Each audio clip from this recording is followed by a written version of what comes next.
शन्नो मित्रश्चं वरुणः शन्नो भवत्वर्यमा शन्न इन्द्रो बृहस्पतिः शन्नो विष्णुरुक्रमः नमो ब्रह्मणे नमस्ते वायु त्वमेव प्रत्यक्षं ब्रह्मासि त्वमेव प्रत्यक्षं ब्रह्म वदिष्यामि कृतं वदिष्यामि सत्यं वदिष्यामि तन्मामवतु तद्वक्तारमवतु अवतु माम् अवतु वक्तारम् ॐ शान्ति शान्ति शान्ति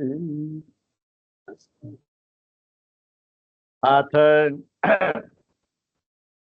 कृष्णयजुर्वेदीय तैत्तिरीयोपनिषदि आनन्दवल्ली तत्र सप्तमोऽनुवाकः ॐ सहनाववतु सह नौ भुनक्तु सह वीर्यङ्करवावहै तेजस्विनावधीतमस्तु मा विद्विषावहै ॐ शान्ति शान्ति शान्ति ॐ यस्माज्जातं जगत्सर्वं यस्मिन्नेव प्रलीयते येनेदं धार्यते चैव तस्मै ज्ञानात्मने नमः जैरिमे गुरुभिः पूर्वं पदवाक्यप्रमाणतः व्याख्याताः सर्ववेदान्ताः तां नित्यं प्रणतोऽस्म्यहम् तैत्तिरीयकसारस्य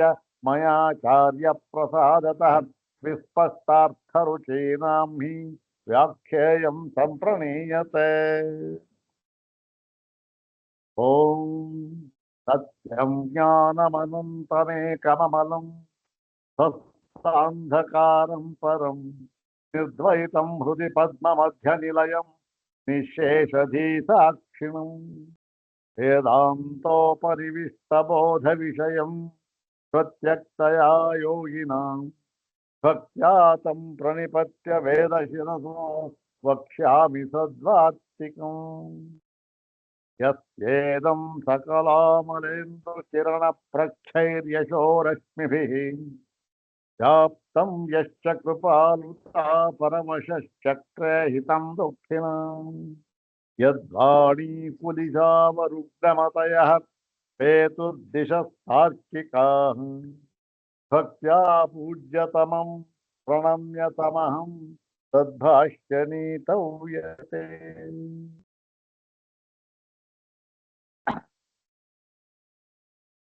ಕೃಷ್ಣ ಯಜುರ್ವೇದದ ತೈತ್ತಿರೀಯೋಪನಿಷತ್ತಿನಲ್ಲಿ ಎರಡನೆಯ ಆನಂದವಲ್ಲಿ ಅದರಲ್ಲಿ 7ನೇ ಅನುವಾಕವನ್ನ ನಾವು ಈಗ ವಿಚಾರ ಮಾಡ್ತಾ ಇದ್ದೇವೆ. ಹಿಂದೆ ಏನನ್ನು ವಿಚಾರ ಮಾಡಿದ್ದೆವು? ಹಿಂದಿನ ಭಾಗದಲ್ಲಿ ಬ್ರಹ್ಮವು ಸದ್ವಸ್ತುವಾಗಿದೆ. ಬ್ರಹ್ಮ ಅಂದ್ರೆ ಯಾವ ಬ್ರಹ್ಮ? ಯಾವುದು? ಮೊಟ್ಟ ಮೊದಲು ಈ ಒಂದು ಆನಂದವಲ್ಲಿಯ ಪ್ರಾಥಮ್ಯದಲ್ಲಿ ಉಪಕ್ರಮ ಹೇಗೆ ಮಾಡಿತ್ತು? ಬ್ರಹ್ಮವಿದಾಪ್ನೋತಿ ಪರಂ ಅಂತ ಹೇಳಿ ಯಾವ ಬ್ರಹ್ಮವನ್ನು ಸತ್ಯಜ್ಞಾನ ಅನಂತ ಲಕ್ಷಣದಿಂದ ಹೇಳಿದ್ದರೋ ಆ ಬ್ರಹ್ಮ. ಮತ್ತೆ ಯಾವ ಬ್ರಹ್ಮವಲ್ಲ, ಯಾವ ಆತ್ಮವಲ್ಲ ಅಂತಕ್ಕಂಥದ್ದು ಈ ಒಂದು ಮಧ್ಯೆ ಈ ಒಂದು ಆತ್ಮ ಬ್ರಹ್ಮ ತಿಳಿಸುವುದಕ್ಕಾಗಿ ಬಂದಿರತಕ್ಕಂತಹ ಪಂಚಕೋಶಗಳನ್ನು ಹೇಳಿದರು. ಅನ್ನಮಯ, ಪ್ರಾಣಮಯ, ಮನೋಮಯ, ವಿಜ್ಞಾನ. ಅದು ಆತ್ಮನೇ. ಅನ್ನಮಯ ಆತ್ಮ, ಮನೋಮಯ ಆತ್ಮ. ಆತ್ಮನಲ್ಲ. ಮತ್ತೆ ಯಾವುದು? ಸತ್ಯಂ ಜ್ಞಾನಂ ಅನಂತಂ ಬ್ರಹ್ಮ ಅಂತ ಹೇಳಿದ್ವಲ್ಲ, ಅದು ಆ ಬ್ರಹ್ಮ ಏನಾಗಿದೆ? ವಸ್ತು. ಅದು ಇರತಕ್ಕಂಥ ವಸ್ತು, ಇರುವ ವಸ್ತು. ಬ್ರಹ್ಮವು ಇದೆ, ಬ್ರಹ್ಮವು ಇದೆ ಎಂಬುದಾಗಿ ತೀರ್ಮಾನ ಮಾಡಿದ್ದು.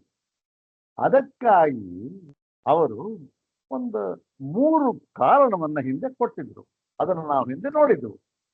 ಯಾವುದು? ಈ ಹಿಂದಿನ ಮಂತ್ರದಲ್ಲಿ ತಸ್ಮಾತ್ ತತ್ಕೃತ ಮುಚ್ಯತ ಇತಿ ಹಿಂದಿನ ಮಂತ್ರ. ಅದನ್ನು ಹೇಳಿ ಈ ತಸ್ಮಾತ್ ತತ್ ಸುಕೃತ ಮುಚ್ಯತೆ, ಈ ಬ್ರಹ್ಮವನ್ನ ಸುಕೃತ ಸುಕೃತ ಎಂದು ಸುಕೃತ ಪ್ರಸಿದ್ಧಿಯನ್ನು ಹೇಳಿರುವುದರಿಂದ ಬ್ರಹ್ಮವನ್ನು ಇದೆ ಅಂತ ತೀರ್ಮಾನ ಮಾಡಬೇಕು. ಯಾಕೆ? ಬ್ರಹ್ಮವಿಲ್ಲದೆ ಹೋಗ್ಬಿಟ್ರೆ ಸುಕೃತ ಅಂತ ಹೇಗಾಗುತ್ತೆ? ಮಾಡೋನು ಯಾರು? ಪಡೆಯೋನು ಯಾರು? ಹೀಗೆ ಇದು ಈ ಸುಕೃತ ಅಂದ್ರೇನು ಅಂದ್ರೆ ವಿಚಾರ ಮಾಡಿದ್ದಾಗಿದೆ. ನಾವು ಸುಕೃತ ಪ್ರಸಿದ್ಧಿಯ ಆದ್ದರಿಂದ ಬ್ರಹ್ಮವು ಇದೆ ತೀರ್ಮಾನ ಮಾಡಬೇಕು. ಮೊಟ್ಟ ಮೊದಲನೇ. ಇನ್ನೊಂದು, ಇದು ಆನಂದಕ್ಕೆ ಕಾರಣವಾಗಿರುವುದರಿಂದ. ಎಂತಹ ಆನಂದ? ವಿಷಯಾನಂದ ಅಂತ ಅಲ್ಲ, ಸ್ವರೂಪಾನಂದ. ಮತ್ತೆ ಯಾವುದು ಅಲ್ಲ, ಆನಂದಮಯ ಅಂತ ಹೇಳಿ ಪಂಚಕೋಶದಲ್ಲಿ ಕೊನೆಯ ಕೋಶವನ್ನು ಹೇಳಿದ್ದರು ಆನಂದಮಯ ಅಂತ. ಆ ಆನಂದಮಯ ಆತ್ಮನಲ್ಲ. ಮತ್ತೆ ಯಾರು?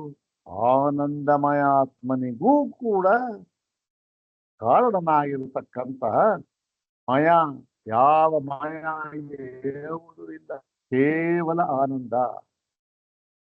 ಇಂತಹ ಕೇವಲ ಆನಂದ ಅದನ್ನೇ ಏನ್ ಹೇಳ್ತಾರೆ? ಆತ್ಮಾನಂದ ಅಂತ ಹೇಳಿದ್ರು, ಸ್ವರೂಪಾನಂದ ಅಂತ ಹೇಳಿದ್ರು. ಅವೆಲ್ಲ ಏನಾಯ್ತದು? ಅವೆಲ್ಲ ವಿಷಯಾನಂದ. ಹೀಗೆ ಈ ಸ್ವರೂಪಾನಂದಕ್ಕೆ ಕಾರಣವಾಗಿರುವುದರಿಂದ ಬ್ರಹ್ಮವು ಇದೆ. ಹೇಗೆ? ರಸಗಂ ಸೇವಾಯಂ ಲಬ್ಧಾನಂದೇ ಭವತಿ. ಈ ರಸವನ್ನ ಇವನು ಪಡೆದೇ ಅಲ್ಲವೇ ಇವನು ಆನಂದಿಯಾಗುತ್ತಾನೆ. ಆನಂದಿಯೇನು?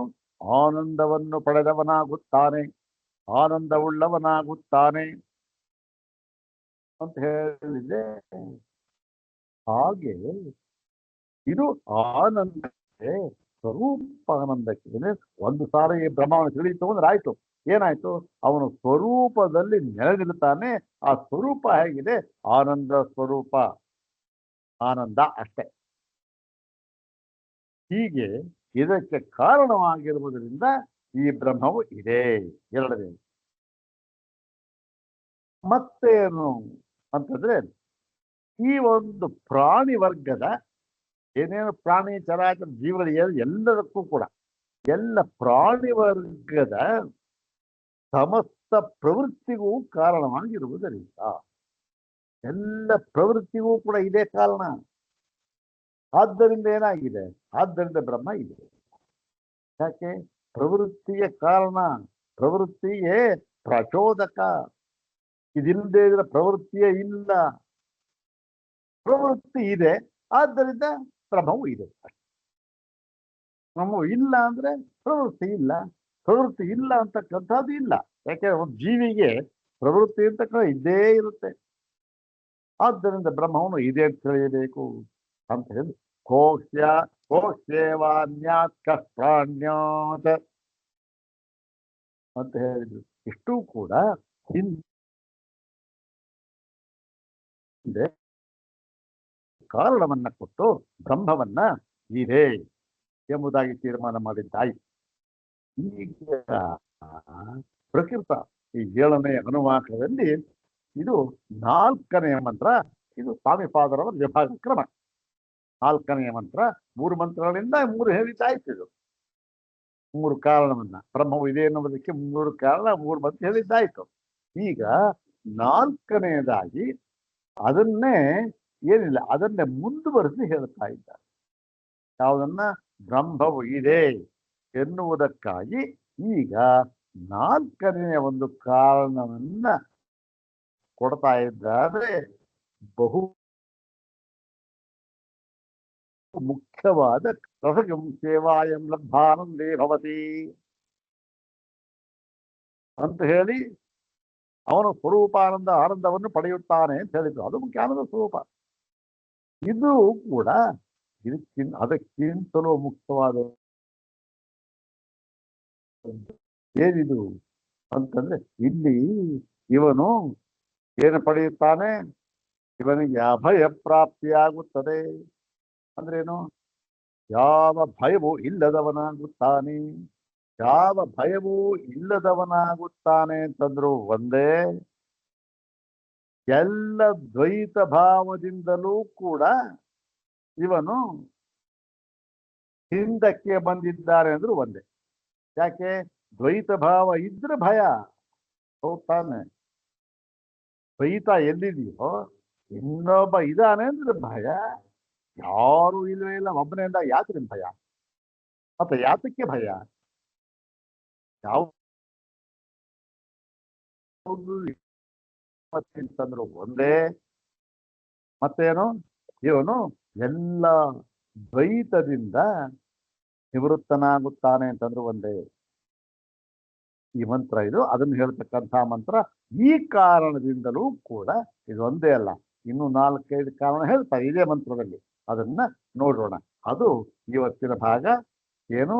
ಬ್ರಹ್ಮವು ಇದೆ ಎನ್ನುವುದನ್ನೇ ಇಲ್ಲಿ ಮುಂದುವರಿಸಿ ಅತಿ ಮುಖ್ಯವಾದ ಕಾರಣಗಳನ್ನ ಇದ್ಯಾವುದು ಉಪನಿಷತ್ತುಗಳಲ್ಲಿ ಎಲ್ಲ ಹೇಳಿರ್ತಕ್ಕಂಥದ್ದು. ಏನು ಬ್ರಹ್ಮ ಪ್ರಾಪ್ತಿ ಅದು ಏನಾಗುತ್ತೆ ನಮ್ಗೆ? ಏನಾಗುತ್ತೆ ಅಂದ್ರೆ ಇದೆ. ಏನದು?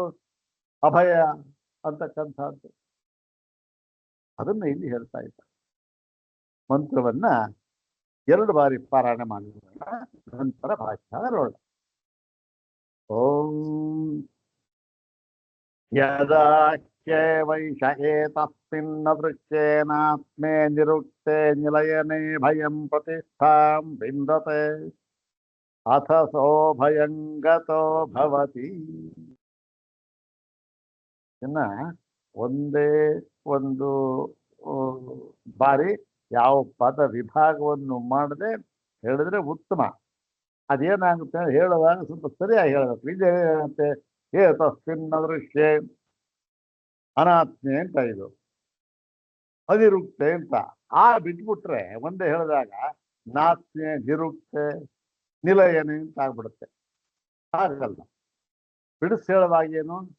ಯದಾ ವೈಷ ಏತಸ್ಮಿನ್ ಅದೃಶ್ಯೇ ಅನಾತ್ಮೆ ಅನಿರುಕ್ತೆ ಅನಿಲಯನೆ ಅಭಯಂ ಪ್ರತಿಷ್ಠಾಂ ವಿಂದತೆ. ಇದು ಹೀಗೆ ಹೇಳಿದ್ರೆ ಸರಿಯಾಗಿ ಗೊತ್ತಾಗುತ್ತೆ. ಆದರೆ ಮಂತ್ರವನ್ನು ಹೇಳತಕ್ಕಂತಹ ಕ್ರಮ ಇದಲ್ಲ. ಯಾಕೆ? ಅದನ್ನು ಬಿಡಿಸಿ ಇದರ ಪದವಿ ಭಾಗ ಮಾಡಿ ಹೇಳ್ತಕ್ಕಂತಹ ಕ್ರಮ ಅಲ್ಲ ಮಂತ್ರಗಳನ್ನ. ಮಂತ್ರ ಹೇಗಿದೆಯೋ ಹಾಗೆ ಹೇಳಬೇಕು. ಆದ್ದರಿಂದ ಹೇಗೆ ಹೇಳಬೇಕು? ಯದಾಖ್ಯೆ ವೈಷ ಏತಸ್ಮಿನ್ನ ದೃಶ್ಯೇನಾತ್ಮೇ ನಿರುಕ್ತೆ ನಿಲಯನೆ ಭಯಂ ಪ್ರತಿಷ್ಠಾಂ ವಿಂದತೆ ಅಥ ಸೋ ಭಯಂ ಗತೋ ಭವತಿ. ಇದು ನೋಡೋಣ. ಇದಕ್ಕೆ ಪದವಿಭಾಗ ಆಗದೆ ಹೇಳುತ್ತಿಲ್ಲ, ಅದೇ ಪದವಿಭಾಗ.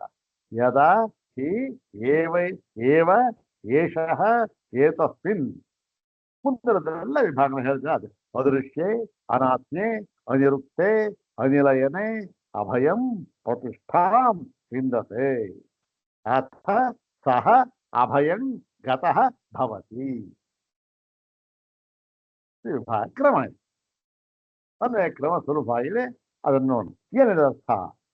ಯದಾ ವೈಷ, ಯಾವಾಗಲಾದರೆ ಇವನು, ಯಾರು? ಈ ಸಾಧಕ. ಏತಸ್ಮಿನ್, ಈ ನೋಡಿ ಏತಸ್ಮಿನ್ ಹಾಕಿದ್ದಾರೆ. ಇದು ಯಾವ ಶಬ್ದ? ಇದು ಏತತ್ ಶಬ್ದ. ಏತತ್ ಶಬ್ದ ಯಾವಾಗ ಪ್ರಯೋಗ ಮಾಡಬೇಕು? ಅಲ್ಲಕ್ಕಿದೆಯಲ್ಲ, ಅಯಂ ಅಸೌ ಇಯಂ ಅಂತೆಲ್ಲ ಇದೆ. ತತು ಇದೆ. ಇದು ಏತಸ್ಮಿನ್ ಅಂತಕ್ಕಂಥದ್ದು ನಮ್ಮಲ್ಲಿಯೇ ಅತ್ಯಂತ ಸಮೀಪವಾಗಿರ್ತಕ್ಕಂತಹ ಒಂದು ಪದಾರ್ಥವನ್ನು ಹೇಳುವಾಗ ಏಷಃ ಅಂತ ಹೇಳಿದೆ. ಏಷಃ ಅಂತ ಅನ್ನುವುದರ ಸಪ್ತಮಿ ವಿಭಕ್ತಿ ಏಕವಚನ ಏತಸ್ಮಿನ್ ಅಂತ. ಅಂದ್ರೆ ಅತ್ಯಂತ ಸಮೀಪ. ಏನೇನು? ಸಮೀಪ ತರವರ್ತಿ ಚೈತದೋ ರೂಪಂ. ಸಮೀಪ ತರವರ್ತಿ ಏತದೋ ರೂಪಂ. ಏತದಃ ರೂಪಂ. ಹೀಗೆ ನಮ್ಮ ನಮ್ಮ ಸಮೀಪದ ಯಾವುದು ಏತಸ್ಸಿ ಈ ಯಾವುದು ಈ ಅಂತಂದ್ರೆ ಅದೃಶ್ಯೇ ಅಂದ್ರೆ ಅದೃಶ್ಯದಲ್ಲಿ ಅದನ್ನ ಮುಂದೆ ಅದನ್ನ ಅದೃಶ್ಯ ಅಂದ್ರೆ ಏನು ಅವೆಲ್ಲ ಮುಂದೆ ಭಾಷೆಯಲ್ಲಿ ನೋಡೋಣ.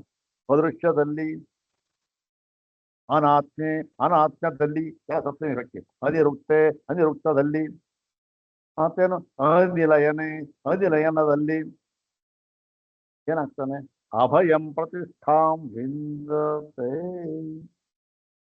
ಆ ಒಂದು ಇವೆಲ್ಲ ಯಾವುದು ಬ್ರಹ್ಮ ವಿಶೇಷಣ. ಇದರಲ್ಲಿ ಇಂತಹ ಬ್ರಹ್ಮದಲ್ಲಿ ಈ ಬ್ರಹ್ಮದಲ್ಲಿ ಅಭಯಂ ಅಂತಂದ್ರೆ ಅಭಯವಾಗಿ ಅಂದ್ರೆ ಯಾವ ಭಯವೂ ಇಲ್ಲದೆ ಯಾವ ದ್ವೈತದ ಸಂಪರ್ಕವೇ ಇಲ್ಲದೆ ಕೇವಲವಾಗಿ ತಾನೇ ತಾನಾಗಿ ಇದ್ದುಕೊಂಡು ಆ ಸ್ವರೂಪಾನಂದವನ್ನು ಅನುಭವಿಸುತ್ತಾ ಏನಾಗ್ತಾನೆ ಪ್ರತಿಷ್ಠಾಂ ವಿಂದತೆ. ಒಂದು ಸಾರಿ ಅಲ್ಲಿಗೆ ಹೋದ ಆ ಒಂದು ಪದವನ್ನು ತಲುಪದ ಮುಟ್ಟದ ಅಂತಾದ್ರೆ ಪ್ರತಿಷ್ಠೆ ಅಲ್ಲೇ ಪ್ರತಿಷ್ಠೆ ಅಂದ್ರೇನು ಕನ್ನಡದ ಪ್ರತಿಷ್ಠೆ ಅಲ್ಲ. ಪ್ರಕರ್ಷೇಣ ತಿಷ್ಠತಿ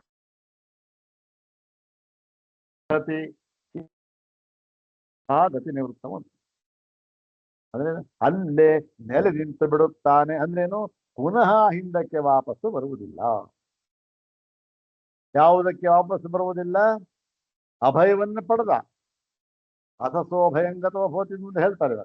ಅಲ್ಲಿ ಅಭಯ ಪ್ರತಿಷ್ಠಾಮಿತತೆ ಅಂತ ಹೇಳಿದ್ರಲ್ಲ, ಅಭಯ ಪಡೆದ ಆ ಅಭಯ ಪದದಿಂದ ಇವನು ಹಿಂದಕ್ಕೆ ವಾಪಸ್ಸು ಬರುವುದಿಲ್ಲ. ಅಂದ್ರೆ ತಿರುಗಿ ಪುನಃ ಈ ಒಂದು ಭಯ ಎಂಬತಕ್ಕಂಥ ಪದಕ್ಕೆ ಬರುವುದಿಲ್ಲ.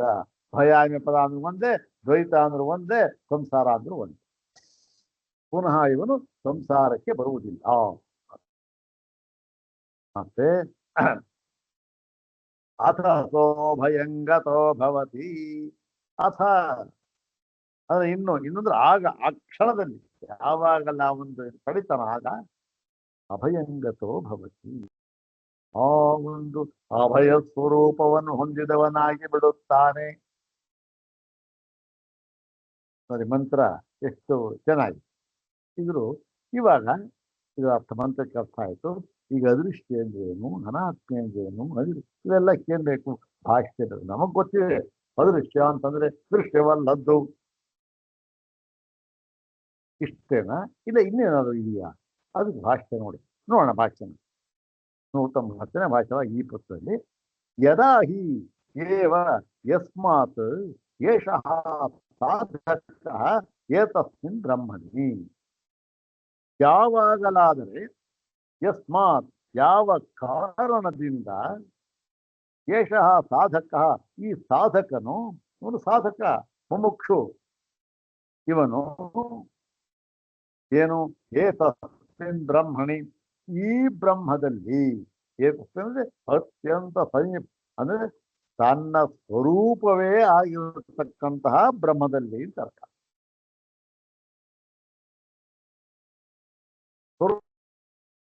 ಬ್ರಹ್ಮ ಇರ್ಬೋದು, ಹಿರಣ್ಯಗರ್ಭ ಬ್ರಹ್ಮ ಇರ್ಬೋದು, ಇನ್ನೊಬ್ಬ ಬ್ರಹ್ಮ ಇರ್ಬೋದು, ಬೇಕಾದ ಬ್ರಹ್ಮಗಳಿದ್ದಾರಲ್ಲ, ಬ್ರಹ್ಮರಿದ್ದಾರಲ್ಲ ಇರ್ಬೋದು. ಅವ್ರು ಯಾರು ಕೂಡ ಹತ್ತಿರದವರಲ್ಲ. ಈ ಒಂದು ತನ್ನ ಸ್ವರೂಪವೇ ಆಗಿರತಕ್ಕಂತಹ ಬ್ರಹ್ಮ ಇದನ್ನೇನು ಹೇಳಿದ್ದಾರೆ ಸತ್ಯಂ ಜ್ಞಾನಮನಂತ ಬ್ರಹ್ಮ ಅಂತ. ಇದನ್ನು ಹೇಳುವುದಕ್ಕೆ ಎರಡನೆಯವಲ್ಲಿ ಬಂದಿರತಕ್ಕಂಥದ್ದು. ಮತ್ತೆ ಅದರ ಫಲವನ್ನು ಅಲ್ಲೇ ಹೇಳಿದ್ರು, ಬ್ರಹ್ಮವಿದಾಪ್ನೋತಿ ಪರಂ ಅಂತ. ಅದನ್ನು ತೋರಿಸ್ಕೊಳ್ಳೋದಕ್ಕೆ ಇದು ಬಂದಿರೋದು. ಈ ಬ್ರಹ್ಮ ಇದೆ ಅದು. ಈ ಬ್ರಹ್ಮದಲ್ಲಿ ನೋಡಪ್ಪ, ಈ ಬ್ರಹ್ಮದಲ್ಲಿ ಏನಪ್ಪ, ಈ ಬ್ರಹ್ಮದಲ್ಲಿ ಅಂತಾನೆ ಏನಂದ್ರೆ ವಿಶೇಷ ಏನಿದೆ ಈ ಬ್ರಹ್ಮದಲ್ಲಿ ಅಂತ ಏನು ಹೊತ್ತಿ ಹೇಳ್ಬಿಟ್ರಲ್ಲ, ವಿಶೇಷ ಏನು? ಕಿಂ ವಿಶಿಷ್ಟೆ ಅಂದ್ರೆ ಯಾವ ವಿಶೇಷವನ್ನು ಉಳ್ಳ ಈ ಬ್ರಹ್ಮದಲ್ಲಿ, ಎಂತಹ ವಿಶೇಷವನ್ನು ಉಳ್ಳ ಬ್ರಹ್ಮದಲ್ಲಿ ಅಂದ್ರೆ ಆ ವಿಶೇಷಗಳೇನಪ್ಪ ಹೇಳ್ತೇವೆ ಅಂತ ಹೇಳಿದ್ರೆ ಒಂದೊಂದಾಗಿ ತಗೊಳ್ಳಿ. ಅದೃಶ್ಯ ಅಂದ್ರೆ ಏನು? ನ ದೃಶ್ಯಂ ಅದೃಶ್ಯಂ ಅದೃಶ್ಯವಲ್ಲದ್ದು. ಅದೃಶ್ಯೇ ಅಂದ್ರೇನು? ತಸ್ಮಿನ್ ಅದೃಶ್ಯೆ, ಸಪ್ತಮಿ ವಿಭಕ್ತಿ ಏಕವಚನ.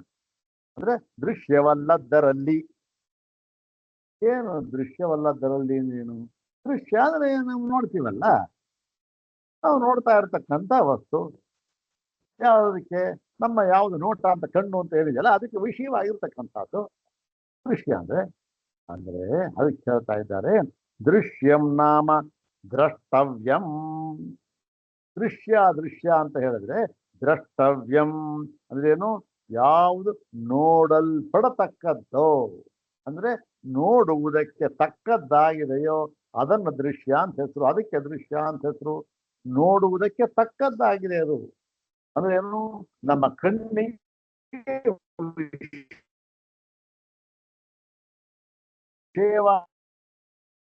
ಅದಕ್ಕೆ ದ್ರಷ್ಟವ್ಯ ಅಂತ ಹೇಳಿ. ಯಾವುದದು ಅಂದ್ರೆ ವಿಕಾರ. ನೋಡಿ ಹೇಗರ್ಥ. ದೃಶ್ಯಂ ಅಂತಂದ್ರೆ ಏನು? ವಿಕಾರ ಅಂತ ಅರ್ಥ. ದೃಶ್ಯಂ ಅಂದ್ರೆ ಅಲ್ಲಿಗೆ, ಅದೃಶ್ಯಂ ಅಂದ್ರೆ ನ ದೃಶ್ಯಂ ಅಂತ ಅಂದ್ರೆ ನ ವಿಕಾರ. ನ ವಿಕಾರ ಅಂದ್ರೇನು? ಅವಿಕಾರ. ಅದು ನೋಡಿ ಹೇಳ್ತಾರೆ. ದ್ರಷ್ಟವ್ಯಂ ಅಂದ್ರೆ ವಿಕಾರ, ಅಂದ್ರೆ ದೃಶ್ಯಂ ಅಂದ್ರೆ ವಿಕಾರ ಅಂತ ಅರ್ಥ. ಯಾಕೆ ಅಂದ್ರೆ ದರ್ಶನಾರ್ಥತ್ವಾದ್ ವಿಕಾರಸ್ಯ. ವಿಕಾರಗಳೆಲ್ಲವೂ ಕೂಡ ಇರತಕ್ಕಂಥದ್ದು ಯಾತಕ್ಕೆ ಅಂತಂದ್ರೆ ದರ್ಶನಾರ್ಥತ್ವ, ದರ್ಶನಕ್ಕೋಸ್ಕರ. ಯಾದಕ್ಕೆ? ನೋಡುವುದಕ್ಕೋಸ್ಕರ. ಈ ವಿಕಾರ, ವಿಕಾರ ಅಂದ್ರೇನು? ಎಲ್ಲ ಕಾರ್ಯಗಳು. ಈಗ ಒಂದು ಯಾವುದೋ ಒಂದು ವಸ್ತು ಇದೆ, ಮಣ್ಣಿದೆ. ಮಣ್ಣಿನ ವಿಕಾರ ಏನಿದೆ? ಬೇಕಾದಷ್ಟಿದೆ. ಕಡಕೆ ಇದೆ, ಕುರ್ಚೆ ಇದೆ, ಬೊಂಬೆ ಇದೆ, ವಿಚಿತ್ರವಾದ ಬೊಂಬೆ ಮಾಡಿರ್ತಾರೆ. ಅವೆಲ್ಲ ಏನು? ವಿಕಾರ. ಆ ವಿಕಾರ ಯಾತಕ್ಕಿರೋದು? ದರ್ಶನಾರ್ಥತ್ವ, ನೋಡೋದಕ್ಕಿರೋದು ಅಷ್ಟೇ. ಅವೆಲ್ಲ ನೋಡೋದ್ರೆ ನೋಟಕ್ಕೆ ವಿಷಯವಾಗಿದೆ ಅಂತ ಅರ್ಥ. ವಿಕಾರಸ್ಯ. ಹೀಗಾಗಿ ನ ದೃಶ್ಯಂ ಅದೃಶ್ಯಂ ಅಂದ್ರೆ ಅವಿಕಾರ ಇತ್ಯರ್ಥ. ಅದೃಶ್ಯೇ ಅಂದ್ರೆ ಅವಿಕಾರೇ ಒಂದಾಯ್ತು. ಅಂದ್ರೆ ಏತಸ್ಮಿನ್ ಅದೃಶ್ಯೇ ಅವಿಕಾರೇ. ಇಂತಹ ಇಲ್ಲಿ ಈ ಏತಸ್ ಅದೃಶ್ಯಂ, ಅದೃಶ್ಯೇ ಅಂತಂದ್ರೆ ಅದೃಶ್ಯದಲ್ಲಿ ಅಂದ್ರೇನು? ಅವಿಕಾರದಲ್ಲಿ. ಅಂದ್ರೆ ಯಾವ ವಿಕಾರವೂ ಇಲ್ಲದ ಈ ಬ್ರಹ್ಮ ಯಾಕಿದೆ? ಯಾವ ವಿಕಾರವೂ ಇಲ್ಲ. ಯಾವ ವಿಕಾರವೂ ಇಲ್ಲದ ಮತ್ತೆ ಅವಿಷಯಭೂತೆ. ದೃಶ್ಯವೇ ಅಲ್ಲ ಅಂದಮೇಲೆ ವಿಷಯ ಎದಿರುತ್ತೆ. ವಿಷಯ ಇದ್ರೂ ತಾನೇ ದೃಶ್ಯ ಅಂತಕ್ಕಂಥದ್ದಿರ್ತಕ್ಕಂಥದ್ದು. ನಮ್ಮ ಕಣ್ಣೆದುರಿಗೆ ಯಾವುದೊಂದು ವಸ್ತು ಇದೆ ಅಂತ ಆದ್ರೆ ಅದು ನೋಟಕ್ಕೆ ಅರ್ಹವಾಗಿದೆ, ನೋಡಲ್ಪಡತಕ್ಕದ್ದು. ಅದಕ್ಕೆ ದೃಶ್ಯ ಅಂತ ಹೆಸರು. ಏನು ಇಲ್ಲದೆ ಹೋಗ್ಬಿಟ್ರೆ, ವಿಷಯವೇ ಇಲ್ಲದೆ ಹೋಗ್ಬಿಟ್ರೆ ಏನಿದೆ ಇಲ್ಲಿ? ಅದಕ್ಕೆ ಅವಿಷಯಭೂತೆ. ಅವಿಕಾರ ಅಂತ ಒಂದೇ ಅವಿಷಯಭೂತ. ವಿಕಾರಕ್ಕೆ ಆಸ್ಪದವೇ ಇಲ್ಲ. ವಿಕಾರ ಏನು? ವಿಷಯಭೂತ. ವಿಷಯವೇ ಇಲ್ಲ ವಿಕಾರ, ಅವಿಷಯ. ಮತ್ತು ಇನ್ನೊಂದು ಮುಂದೆ ಯಾವುದು? ಅನಾತ್ಮೆ. ಅದೃಶ್ಯ ಆಯ್ತು. ಈಗ ಅನಾತ್ಮೆ. ಅನಾತ್ಮೆ ಅಂದ್ರೆ ಆತ್ಮಭಾವ. ಅನಾತ್ಮಭಾವ. ಆತ್ಮ ಅಂದ್ರೆ ನ ಆತ್ಮ ಅನಾತ್ಮ. ಅನಾತ್ಮನಃ ಭಾವ ಅಥವಾ ಆತ್ಮನಃ ಭಾವ ಆತ್ಮ್ಯಂ. ನ ಆತ್ಮ್ಯಂ ಅನಾತ್ಮ್ಯಂ ತಸ್ಮಿನ್ ಅನಾತ್ಮ್ಯೇ.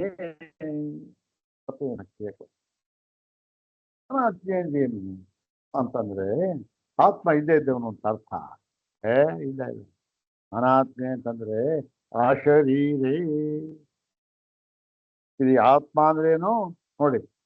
ಆತ್ಮ ಅಂತಕ್ಕಂಥದ್ದು ಇಲ್ಲಿ ಉಪನಿಷತ್ತುಗಳಲ್ಲಿ ಅನೇಕ ಅರ್ಥವನ್ನು ಹೊಂದಿದೆ. ಆತ್ಮ ಜೀವ ಅಂತ ಹೇಳ್ತಾರೆ, ಶರೀರ ಅಂತ ಹೇಳ್ತಾರೆ, ಅಂತ ಹೇಳ್ತಾರೆ, ಪರಬ್ರಹ್ಮ ಅಂತ ಹೇಳ್ತಾರೆ, ಪರಮಾತ್ಮ. ಎಲ್ಲ ಎಷ್ಟರ್ಥ ನೋಡಿ. ಇಷ್ಟರ್ಥ ಇರುವಾಗ ಗುರುನ ಬಿಟ್ಬಿಟ್ಟು ನಾವೇ ಓದ್ಕೊಳ್ತೀನಿ ಅಂದ್ರೆ ಏನರ್ಥ? ಏನೋ ದಾರಿ ತಗೊಳ್ತೇವೆ. ಇಲ್ಲಿ ನೋಡಿ, ಅಶರೀರೇ. ಸರಿ ಇದೆ. ಅನಾತ್ಮೆ ಅಂದ್ರೆ ಅಶರೀರೇ. ಯಸ್ಮಾತ್ ಅದೃಶ್ಯಂ ತಸ್ಮಾತ್ ಅನಾತ್ಮ್ಯಂ. ಇದು ಯಸ್ಮಾತ್ ಅದೃಶ್ಯಂ, ಅದೃಶ್ಯವಾಗಿರುವುದರಿಂದ. ಏನು ಅದೃಶ್ಯಂ ಅಂದ್ರೆ ಅವಿಕಾರವಾಗಿರುವುದರಿಂದ. ಅವಿಕಾರವಾಗಿರುವುದರಿಂದಲೇ ಇದು ಅನಾತ್ಮ್ಯಂ. ಶರೀರ ಅಂತ ಇಲ್ಲ ಇದಕ್ಕೆ. ಯಾಕೆ? ಶರೀರ ಅಂತಂದ್ರೆ ಒಂದೇ, ವಿಕಾರ ಅಂದ್ರೂ ಒಂದೇ. ಶರೀರ ಹೇಗಿದೆ? ಶರೀರ ಯಾವುದದು? ಶರೀರಕ್ಕೆ ಹೆಸರು ವಿಕಾರ ಅಂತ. ಯಾವುದಕ್ಕೆ? ಅಯ್ಯಯ್ಯೋ, ಅನ್ನದ ವಿಕಾರ ಇದು. ಅನ್ನಮಯ, ಹೌದಾನೆ? ಅನ್ನ ಇದು ಶರೀರ ಏನು? ಅನ್ನಮಯ ಶರೀರಂ. ಅನ್ನದ ವಿಕಾರ ಇಲ್ಲ. ವಿಕಾರ ಅವಿಕಾರ ಅಂದ್ರೆ ಇಲ್ಲಿ ಅದೃಶ್ಯ ಅವಿಕಾರೇ ಅನಾತ್ಮೆ ಅಂದ್ರೆ ಅಶರೀರೇ ಯಸ್ಮಾತ್ ಅದೃಶ್ಯಂ ತಸ್ಮಾತ್ ಅನಾತ್ಮ್ಯಂ. ಅದೃಶ್ಯ ಆಗಿದೆ, ಆದ್ದರಿಂದ ಇದು ಅನಾತ್ಮ್ಯ ಅಂದ್ರೆ ಅಶರೀರ. ಯಸ್ಮಾತ್ ಅನಾತ್ಮ್ಯಂ ತಸ್ಮಾತ್ ಅನಿರುಕ್ತಂ. ಹೀಗೆ ಇದಕ್ಕೆ ಶರೀರ ಅಂತಲೇ ಇಲ್ಲ. ಇದಕ್ಕೆ ಶರೀರ ಅಂದ್ರೇನು? ಶರೀರ ಅಂತಕ್ಕಂಥ ಒಂದು ಲಿಂಗ, ಹೌದಾನೆ? ಅವನಿಗೊಂದು ಶರೀರ, ಇವಳಿಗೊಂದು ಶರೀರ, ಅವಳಿಗೊಂದು ಶರೀರ, ಬೇರೆ ಬೇರೆ ಶರೀರ, ಲಿಂಗ, ಅದು ಗುರುತದು. ಈಗ ಏನಾಗಿದೆ ನೋಡಿ, ಯಸ್ಮಾತ್ ಅನಾತ್ಮ್ಯಂ, ಇವನಿಗೆ ಆತ್ಮ ಶರೀರ ಅಂತ ಹೇಳಿದ್ರಲ್ಲ. ಹೀಗೆ ಶರೀರವೇ ಇಲ್ಲದೆ ಇರುವಾಗ ಇದು ಅನಿರುಕ್ತಂ. ಅನಿರುಕ್ತಂ ಅಂತಂದ್ರೆ ಏನು? ಅದನ್ನ ಹೇಳ್ತಾರೆ, ವಿಶೇಷೋ ಹಿ ನಿರುಚ್ಯತೆ. ಏನಾದರೂ ಒಂದು ವಿಶೇಷ ಇದ್ದರೆ ಅದನ್ನ ನಿರುಚ್ಯತೆ. ನಿರುಚ್ಯತೆ ನಿರುಚ್ಯತೆ ಅಂದ್ರೆ ಏನು? ನಿರುಕ್ತ. ನಿರುಕ್ತ ಅಂತಂದ್ರೆ ಏನು? ನಿರುಕ್ತ ಅಂದ್ರೆ ಬೆಟ್ಟನ್ನ ತೋರಿಸಿ, ನೋಡಿ ಇದು ಇದು ಹೀಗೆ ಈ ರೀತಿ ಅಂತ ಬೆಟ್ಟನ್ನು ತೋರಿಸಿ ಹೇಳುವಂತಹದ್ದು. ನಮ್ಮ ಇಂಡೆಕ್ಸ್ ಫಿಂಗರ್ನ ತೋರಿಸಿ ಹೇಳುವಂತಹದ್ದು. ಏನು ಇಲ್ಲ, ಶರೀರವೇ ಇಲ್ಲ, ಯಾವುದು ತೋರಿಸ್ತೀನಿ, ಅಶರೀರ. ಹೀಗೆ ಇದು ವಿಶೇಷ ಇದ್ರೂ ತಾನೇ ಏನಾದ್ರು ನಿರುಕ್ತ ಹೇಳ್ಬೋದು.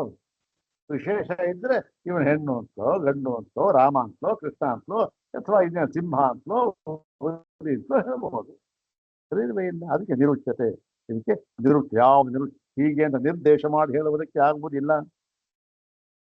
ಏನಾದರೂ ವಿಶೇಷ ಇದ್ದಿದ್ರೆ ಏನಾಗ್ತಾ ಇತ್ತು? ಅದು ವಿಕಾರ ಅಂತ ಆಗ್ಬಿಡ್ತಾ ಇತ್ತು. ವಿಶೇಷಷ್ಟ ವಿಕಾರ. ವಿಶೇಷ ಅಂತಂದ್ರೆ ವಿಕಾರ ಆಯ್ತು. ವಿಶೇಷ ಇದೆ ಅಂದ್ರೆ ವಿಕಾರ ಆಯ್ತು.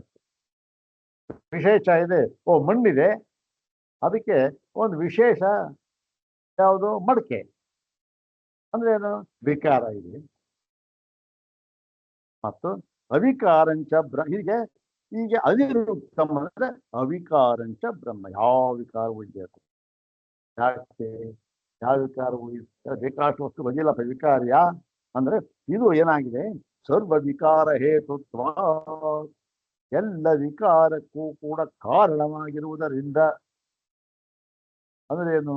ಇದು ವಿಕಾರವೇ ಅಲ್ಲ, ಕಾರ್ಯವೇ ಅಲ್ಲ. ಏನಾಗಿದೆ? ಇದು ಕೇವಲ ಕಾರಣ. ನೋಡಿ, ಇವೆಲ್ಲ ಹೇಗಾಗಿದೆ ಗೊತ್ತೇನು? ಅಧ್ಯಾರೋಪ ದೃಷ್ಟಿಯಿಂದ ಹೇಳಿದ ಮಾತು. ಮತ್ತೆ ಇದು ಕೇವಲ ಕಾರಣವಾಗಿದೆ ಅಂದ್ರೆ ಯಾತಕ್ಕೆ ಗೊತ್ತಿಲ್ಲ? ಬ್ರಹ್ಮ ಕಾರಣವೂ ಅಲ್ಲ. ಮತ್ತೆ ಯಾತಕ್ಕೆ ಹೇಳಿದ್ರು ಅಂದ್ರೆ, ಈ ಬ್ರಹ್ಮವು ಯಾವ ವಿಶೇಷವೂ ಇಲ್ಲದ ಕಾರ್ಯವೂ ಅಲ್ಲ. ವಿಶೇಷವೂ ಇಲ್ಲ, ಇದಕ್ಕೆ ಕಾರ್ಯವಲ್ಲ ಅಂತ ಹೇಳೋದಕ್ಕೋಸ್ಕರ, ಅಪವಾದ ಮಾಡುವುದಕ್ಕೋಸ್ಕರ ಇದೊಂದು ಕಾರಣ ಅಂತ ಹೇಳಿದಾರಷ್ಟೇ. ಇದು ಕಾರ್ಯವಲ್ಲ ಅಂತ ತಾತ್ಪರ್ಯ. ಕಾರಣ ಅಂದ್ರೆ ಮತ್ತೆ ತಸ್ಮಾತ್ ಅನಿರುಕ್ತಂ. ಆದ್ದರಿಂದ ನಿರುಕ್ತಂ ಹೀಗೆ ಅಂತ ಹೇಳೋದಕ್ಕೆ ಸಾಧ್ಯವಿಲ್ಲ. ಯಥ ಏವಂ ತಸ್ಮಾತ್ ಅನಿಲಯನ. ಹೀಗಿರುವುದರಿಂದ ಅನಿಲಯನಂ ಏನಿದೆ? ಶರೀರ ಇಲ್ಲ, ವಿಕಾರ ಯಾವುದೂ ಇಲ್ಲ, ಏನೂ ಇಲ್ಲ. ಹೀಗೆ ಏನು ಇಲ್ಲದೆ ಇರೋದಾಗ ಇದಕ್ಕೊಂದು ಆಶ್ರಯ ಅಂತ ಹೇಳಿದ್ರೆ, ಯಾವ ಆಶ್ರಯ ಬೇಕಾದ್ರೆ ಒಂದು ವಸ್ತು ಅಂತಿರ್ಬೇಕು, ವಿಶೇಷ ಅಂತಿರ್ಬೇಕು, ಆಕಾರ ಇರಬೇಕು. ಏನೂ ಇಲ್ಲ ಅದಕ್ಕೆ. ಹಾಗಾಗಿ ಅನಿಲಯನಂ ಅಂದ್ರೆ ನ ನಿಲಯನಂ ಅನಿಲಯನಂ. ನಿಲಯನಂ ಅಂದ್ರೆ ನೀಡ, ಆಶ್ರಯ. ನಿಲಯನ ಅಂದ್ರೆ ನೀಡ, ಆಶ್ರಯ. ಆಶ್ರಯವೇ ಇಲ್ಲ. ಯಾಕೆ? ವಿಕಾರವಲ್ಲ, ಇದು ಕಾರ್ಯವೂ ಅಲ್ಲ, ಮತ್ತೆ ವಿಷಯವೇ ಅಲ್ಲ, ಎಲ್ಲ ಅಲ್ಲ ಅಲ್ಲ. ಆದ್ರಿಂದ ಏನಾಗಿದೆ? ಅನಿರುಕ್ತ. ಇದಕ್ಕೆ ಅನಿಲಯನ. ಇದಕ್ಕೆ ನಿಲಯನ, ನೀಡ, ಆಶ್ರಯ ಅಂತ ಯಾವುದೂ ಇಲ್ಲ. ನ ನಿಲಯನಂ ಅನಿಲಯನಂ ಅಂದ್ರೆ ಏನು? ಆಶ್ರಯ, ಆಧಾರ. ಅನಾಧಾರಂ ಅನಾಥ ಎಲ್ಲ ಅಧ್ಯಾರೋಪ. ಅದು ಬಹಳ ಮನಸ್ಸನ್ನು ಚೆನ್ನಾಗಿ ನೆನಪಿಟ್ಬೇಕು. ಅನಾಧಾರ ಅನಾಧಾರ ಇದು ಯಾವುದಕ್ಕೂ ಆಧಾರವಲ್ಲ.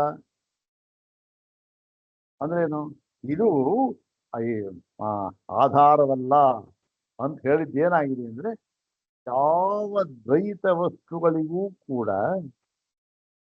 ಅನಾಧಾರ ಅಂದ್ರೆ ಇದಕ್ಕೆ ಒಂದು ಆಧಾರ ಅಂತಕ್ಕಂಥದ್ದು ಇಲ್ಲ ದ್ವೈತ ವಸ್ತುವಿನಂತೆ. ಈ ಅನಾಧಾರ ಏನು ನೋಡಿ, ಇದನ್ನ ಹೇಗೆ ಅರ್ಥ ಮಾಡ್ಬೇಕು ಅಂದ್ರೆ ಬಹುವ್ರೀಹಿ ಸಮಾಸಂತೆ ಅರ್ಥ ಮಾಡ್ಬೇಕು. ಆಧಾರಂ ನ ವಿದ್ಯತೆ ಯಸ್ಯ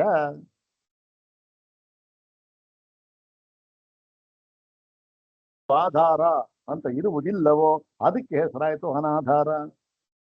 ಅಂದ್ರೆ ಅನಾಧಾರ ಅಂದ್ರೇನು? ಇದಕ್ಕೆ ಇನ್ನೊಂದು ಆಧಾರ ಅಂತ ಇಲ್ಲ. ನೈವಿದ್ಯತೆ ಆಧಾರ ಯಸ್ಯ, ಯಾವುದಕ್ಕೆ ಇನ್ನೊಂದು ಆಧಾರ ಅಂತಿಲ್ಲ. ಆದ್ದರಿಂದ ಏನಾಗಿದೆ ಇವನಿಗೆ, ಇದಕ್ಕೆ ನಿಲಯ ಅನಿಲಯನ ಅಂತ ಹೇಳ್ತಾರೆ. ಮತ್ತು ತಸ್ಮಿನ್ ಏತಸ್ಮಿನ್ ಇಂತಹ ಆಯ್ತಲ್ಲ, ಅದೃಶ್ಯೇ ಅನಾತ್ಮೆ ಅನಿರುಕ್ತೆ ಅನಿಲಯನೇ ಏನಾಗಿದೆ ಇಷ್ಟೇನು ಸರ್ವ ಕಾರ್ಯ ಧರ್ಮ ವಿಲಕ್ಷಣೆ ಬ್ರಹ್ಮಣಿ ಇತಿ ವಾಕ್ಯಾರ್ಥ. ಒಟ್ಟು ವಾಕ್ಯಾರ್ಥ ಏನಾಯ್ತು? ಸರ್ವ ಕಾರ್ಯ ಧರ್ಮ ಅಂದ್ರೆ ಇದು ಯಾವತ್ತಿಗೂ ಕೂಡ ಎಲ್ಲ ಕಾರ್ಯ ಧರ್ಮಗಳಿಗಿಂತಲೂ ಕೂಡ ವಿಲಕ್ಷಣವಾಗಿರತಕ್ಕಂಥ ಯಾವ ಕಾರ್ಯಧರ್ಮ ಇಲ್ಲ ಇದರಲ್ಲಿ. ಕಾರ್ಯಕ್ಕೆ ಏನೇನು ಧರ್ಮಗಳಿರಬೇಕೋ ಕಾರ್ಯಕ್ಕೆ ಧರ್ಮ ಇರಬೇಕು ಅಲ್ವಾ? ಜಾಯತೆ ಅಸ್ತಿ ವರ್ಧತೆ ಪ್ರಣಮತೆ ಪಕ್ಷೇತ ನಶ್ಯತಿ ಇರಬೇಕು. ಈ ಯಾವುದು ಇಲ್ಲ ಇರುತ್ತೆ. ಹೀಗಾಗಿ ಏನಾಗಿದೆ, ಸರ್ವ ಕಾರ್ಯಧರ್ಮ ವಿಲಕ್ಷಣೆ, ಎಲ್ಲ ಕಾರ್ಯಧರ್ಮಗಳಿಗಿಂತಲೂ ವಿಲಕ್ಷಣವಾಗಿರತಕ್ಕಂತಹ ಇಂತಹ ಬ್ರಹ್ಮದಲ್ಲಿ ಅಂತ ವಾಕ್ಯಾರ್ಥ. ಏತಸ್ಮಿನ್ ಬ್ರಹ್ಮಣಿ ಅಂದ್ರೆ ಇಷ್ಟರ್ಥ. ಮತ್ತೆ ಇಲ್ಲಿ ಅಭಯಂ ಪ್ರತಿಷ್ಠಾಂ ವಿದ್ಯತೆ ಅಂತ ಇದೆ ಮುಂದೆ. ಅಭಯಂ ಇದು ಕ್ರಿಯಾ ವಿಶೇಷಣಂ. ಇಲ್ಲಿ ಅಭಯಂ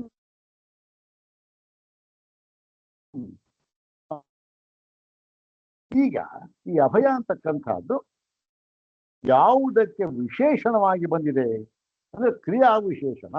ಯಾವುದು ಈ ಕ್ರಿಯೆ ಅಂತಕ್ಕಂಥದ್ದು? ಇಲ್ಲಿ ಪ್ರತಿಷ್ಠಾ, ನಿಲ್ಲುತ್ತಾನೆ, ನೆಲೆ ನಿಲ್ಲುತ್ತಾನೆ ಅಂತ ಅನ್ನುವುದಕ್ಕೆ ವಿಶೇಷಣವಾಗಿ ಬಂದಿದೆ. ಅದೇನು? ಆ ನೆಲೆ ನಿಲ್ಲುತ್ತಾನೆ ಅಂತ ಆ ನೆಲೆ ಇದೆಯಲ್ಲ, ಆ ನೆಲೆ ಹೇಗಿದೆ ಅಂದ್ರೆ ಅಭಯ ಅಂತ ಹೇಳಿ ಆ ನೆಲೆಗೆ ನಿಲ್ಲುತ್ತಾನೆ ಅಂತ ಇದೆಯಲ್ಲ, ಆ ನಿಲ್ಲುತ್ತಾನೆ ಎಂಬ ಕ್ರಿಯೆ ವಿಶೇಷಣವಾಗಿ ಬಂದಿರತಕ್ಕಂಥ ಕ್ರಿಯಾ ವಿಷಯ ಅಭಯ. ಅಂದ್ರೆ ಅಭಯದ ನೆಲೆಯಲ್ಲಿ ನಿಲ್ಲುತ್ತಾನೆ ಅಂತ ಅರ್ಥ. ಅಭಯ ಅಭಯ ಇಲ್ಲಿ ಅಭಯಂ ಪ್ರತಿಷ್ಠಾಂ ಅಂತ ಇದೆ. ಈ ಪ್ರತಿಷ್ಠಾ ಅಂದ್ರೆ ಯಾವುದು? ಅದು ಸ್ತ್ರೀಲಿಂಗ ಅಲ್ವಾ? ಹಾಗಾಗಿ ಅಭಯಂ ಅಂತ ಇರಬಾರ್ದು. ಅಭಯಂ ಅಂದ್ರೆ ಪುಲ್ಲಿಂಗ, ಅಭಯಾಂ ಅಂತ ಇರ್ಬೇಕು. ಅಭಯಾಂ ಪ್ರತಿಷ್ಠಾಂ ಅಂತ ಇರ್ಬೇಕು. ಅದಕ್ಕೆ ಇಲ್ಲಿ ಆಚಾರ್ಯ ಬರದು ಏನೋ ಆಚಾರ್ಯ ಯಾವ್ದು ವ್ಯಾಕರಣ ಏನು ನಮಗೆಲ್ಲ ಯಾವುದು ಪದವಾಕ್ಯ ಪ್ರಮಾಣಕ್ಕೆ ಇರೋದು. ಅಭಯಾಂ ಇತಿವಾ ಲಿಂಗಾಂತರಂ ಪರಿಣಮ್ಯತೆ. ಅಭಯಾಂ ಅಂತ ಹೇಳಿ ಈ ಪುಲ್ಲಿಂಗದಲ್ಲಿರುವುದನ್ನ ಲಿಂಗಾಂತರ, ಬೇರೆ ಲಿಂಗ ಯಾವುದು ಸ್ತ್ರೀಲಿಂಗಕ್ಕೆ ಪರಿಣಾಮ ಮಾಡ್ಕೋಬೇಕು, ತಿರುಗಿಸ್ಕೋಬೇಕು ಅಂದ್ಬಿಟ್ಟು ಪ್ರತಿಷ್ಠಾಂ ಸ್ಥಿತಿಂ ಆತ್ಮಭಾವಂ ವಿಂದತೆ ಲಭತೆ. ಸ್ಥಿತಿ ಸ್ಥಿತಿದೇನು? ಒಂದು ಕಡೆ ನೆಲೆ ನಿಲ್ಲುವುದು. ಯಾವುದದು? ಅದೇ ಆತ್ಮಭಾವ, ತನ್ನ ಸ್ವರೂಪದಲ್ಲಿ ನೆಲೆ ನಿಲ್ಲುವುದು. ಇದನ್ನ ಪಡೆಯುತ್ತಾನೆ ಯಾರು? ಇಂತಹ ಒಂದು ಬ್ರಹ್ಮವನ್ನ ತಿಳಿದವನು ಎಂದು ಹೇಳಿದ್ದಾನೆ. ಬ್ರಹ್ಮವಿದ ಆಪ್ನೋತಿ ಪರಂ ಅಂದ್ಬಿಟ್ಟು ಅಂತ ಹೇಳಿದ್ರೆ ಅದು ಆಪ್ನೋತಿ ಪರಂ ಅಂದ್ರು ಒಂದೇ, ಇದು ಹೇಳಿರ್ತಕ್ಕಂಥ ಫಲ ಇದೆಯಲ್ಲ ಇದು ಒಂದೇ. ಮತ್ತು ಅಥ ತದಾ ಸಹ ತಸ್ಮಿನ್ ನಾನಾತ್ಮಸ್ಯ ಭಯಹೇತೋ ಅವಿದ್ಯಾಕೃತಸ್ಯ ಅದರ್ಶನಾತ್. ಆವಾಗ ಏನಾಗುತ್ತೆ? ಅಭಯಂಗತೋ ಭವತಿ ಅಂತ ಇದೆ. ಅವನು ಅಭಯವನ್ನು ಪಡೆಯುತ್ತಾನೆ ಅಂತಿದೆ. ಅರೆ ಅದೇ ಹೇಳ್ತೀರಾ? ಅಭಯವನ್ನು ಪಡೆಯುತ್ತಾನೆ ಅಂತಂದ್ರೆ ಅಂದ್ರೆ ನೋಡಪ್ಪ, ಈ ಕಾರಣದಿಂದ. ಯಾವ ಕಾರಣ ಅಂದ್ರೆ ಹೀಗೆ ಇಂತಹ ಅದೃಶ್ಯೇನ ಇದೆಯಲ್ಲ, ಇಂತಹ ಬ್ರಹ್ಮದಲ್ಲಿ ನೆಲೆ ನಿಂತಾಗ ಆಗ ಅವನು ತಸ್ಮಿನ್ ಅಂದ್ರೆ ಆ ಬ್ರಹ್ಮದಲ್ಲಿ ಅದೇನಾಗಿದೆ ಅಭಯವನ್ನು ಪಡೆಯುತ್ತೆ. ಯಾಕೆ ಭಯ? ನಾನಾತ್ಮಸ್ಯ ಭಯ ಹೇತೋ ಅವಿದ್ಯಾಕೃತಸ್ಯ ಅದರ್ಶನಾತ್. ಭಯಕ್ಕೆ ಕಾರಣವಾಗಿರತಕ್ಕಂತಹ ನಾನಾತ್ಮ ಇಲ್ಲ ಅಲ್ಲಿ. ಸರಿ, ದ್ವೈತ ಅಂತ ಬಂದ್ಬಿಟ್ಟಿರ್ತಲ್ಲ, ಇಲ್ಲ ಹೆಂಗ? ಅದು ಅವಿದ್ಯಾಕೃತಸ್ಯ ಅಂದ್ರೆ ಅವಿದ್ಯೆಯಿಂದ ಮಾಡಲ್ಪಟ್ಟಿರ್ತಕ್ಕಂತಹ, ಅವಿದ್ಯೆಯಿಂದ ಆಗಿರತಕ್ಕಂತಹ ಯಾವ ದ್ವೈತ ಇದೆಯಲ್ಲ ಅದು ಇಲ್ಲವೇ ಇಲ್ಲ. ಯಾಕೆ? ಭಯ ಹೇತೋ ದ್ವೈತಸ್ಯ ನಾನಾತ್ಮಸ್ಯ. ಭಯಕ್ಕೆ ಕಾರಣವಾಗಿರತಕ್ಕಂತಹ ದ್ವೈತವೇ ಏನಾಗಿದೆ? ಆದರ್ಶನ ಇಲ್ಲವೇ ಇಲ್ಲ. ಎಲ್ಲಷ್ಟು ದ್ವೈತವೇ ಇಲ್ಲ. ಆದ್ದರಿಂದ ಏನ್ ಹೇಳ್ತಾ ಇದೀವಿ ನಾವು? ಅಭಯಂಗತೋ ಭವತಿ, ಅವನು ಅಭಯವನ್ನು ಹೊಂದುತ್ತಾನೆ ಎಂಬುದಾಗಿ ಈ ಒಂದು ಆ ಬ್ರಹ್ಮವು ಇದೆ ಅಂತ ಅನ್ನೋದು ಈ ಕಾರಣ, ಅಭಯ ಕಾರಣವು. ಆದ್ದರಿಂದ ಬ್ರಹ್ಮವು ಇದೆ ಅಂತ ಮುಂದಿನ ಭಾಗದಲ್ಲಿ ನೋಡೋಣ. ಓಂ ಶಾಂತಿ ಶಾಂತಿ ಶಾಂತಿ. ಓಂ ತತ್ಸತ್.